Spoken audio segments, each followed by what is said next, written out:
আমার হাজবেন্ডে আরেক বিয়ে করছে, দ্বিতীয় বিয়ে করছে। আমার সন্তান লইয়ার আমি এই দুনিয়া দুইবার বাড়িতে গেছি, বাড়িতে আমার ধাক্কা ধুকে বাইর করে দিছে। তারপরও আমি পঞ্চায়েতে থানার দ্বারস্থ হয়েছি। থানাত খুলে কোর্টে গেছে কেস, কোর্টে গেলে তুমি থানা তাইও, থানা তাইলে তুমি বাচ্চা লইয়ারে প্রধানের সাথে কথা বলো, প্রধানের পঞ্চায়েতের দ্বারস্থ হয়েছি 10 মাস 10 তারিখ।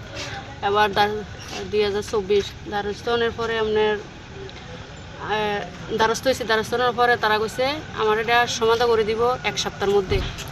এবার 1 সপ্তাহের মধ্যে সমাধা করে দিব, তো এটা কইয়া হেরে সই দিয়া লইয়া গেছে ময়নামার পঞ্চায়েত প্রধান, উপপ্রধান আর দুর্গাপুরের অনুভা বেগম প্রধান।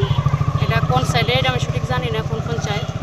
তারা 3 জনের সই নিয়ে কইছে আমার 1 সপ্তাহের মধ্যে আমার বাচ্চার পড়াশোনার ব্যবস্থা, খানা খরচ বা কাগজপত্র সব বাইর করে দিব, কিন্তু আজ অব্দি কিচ্ছু দিছে না।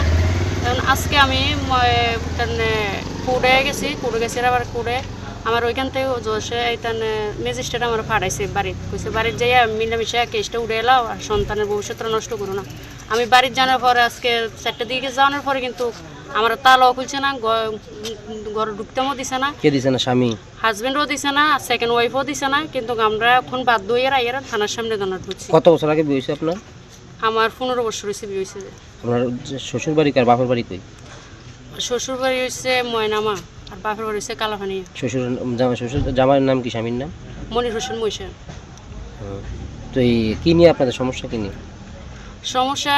হ্যাঁ বিদেশ থাকতো, বিদেশ থাকাকালীনে হ্যাঁ একটা পরকীয়া জড়াইছে। এবার পরকীয়া জড়াই এসে তা হের বাইয়ে আমার ধাক্কা ধুকে বাইর করে দিই, তারা না হেরে বিয়ে করে দিছে। কত বছর আগে বাড়িতে বার করে দিয়েছে? আজকে 4 বছর। 4 বছর। আপনি কই থাকেন? আমার বাপের বাড়ি থেকে।